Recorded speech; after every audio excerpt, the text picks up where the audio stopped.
Hi, and I'll be discussing the opening shot of Touch of Evil, the one continuous long shot that has been highly regarded as one of the most famous long takes in all of film history. So it's one continuous long shot, as I just said, and it highlights the ticking time bomb effect. It's the first shot in the whole movie, and it really establishes everything that's going to be going on in terms of the conflict, the setting, and who's involved with the characters.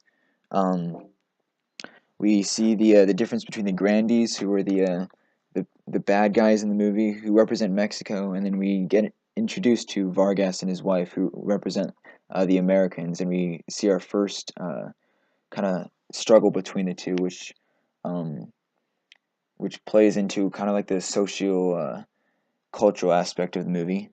Um, Three things to mention about this is the cinematography, editing, and mise en scene.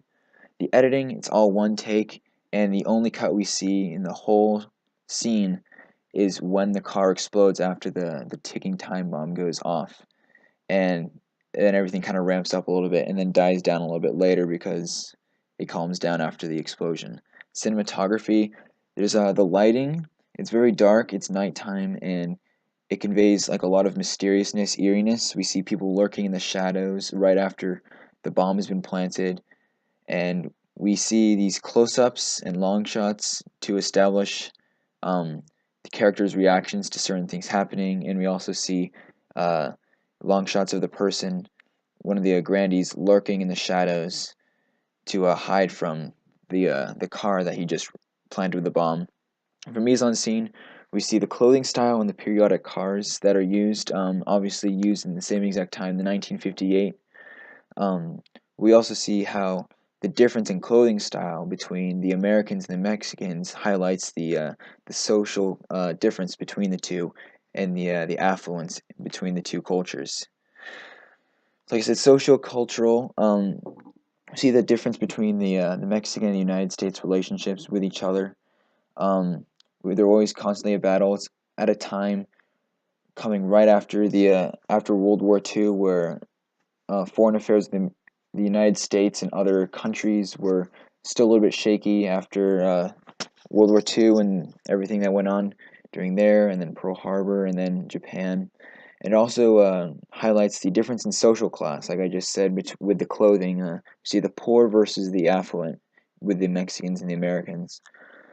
For the film criticism, the long shot in general has been one of the most highly talked about long takes in the history of film. It was something that at the time wasn't exactly known to be done, especially since the long take is almost 4 minutes long, just on the cusp, and the like just the idea in general to do that in a movie one take for so long was kind of unheard of, and Orwell did a really good job of being able to do that. And the Los Angeles Times says that this film raises the usual brooding nightmare ambience of the film noir to a level other pictures have attempted. So basically just saying that it has tried super is so good that um, other films have tried to rival it, and only a few have actually come close to doing that. The genre of the film, crime and gangster, obviously, we see that with the Grandees. They're gangsters, and they just try to like wreak havoc everywhere and do whatever they can. We see that with like the guns and holding up and the capture of Vargas's wife, and the style of the movie, the film noir, has a lot of these eerie creepinesses to it, and that really helps to bolster the crime and gangster genre effect in the movie with the audience. The directorial intention, Badge of Evil, was a book, and he based the movie on that book. He originally, the studio released the movie not the way Orwell wanted it to be produced.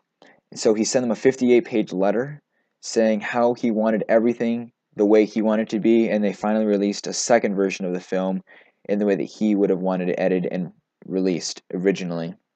And I chose the shot because I wanted to just highlight this super insane long take that we see at the beginning of the movie. I was intrigued when I saw it, and it was something that I had never really seen especially in some of the later movies that were, or not later, but older movies that have been made. One of these stylistic effects that many haven't really tried, and was almost a revolutionary when he did it back in 1958.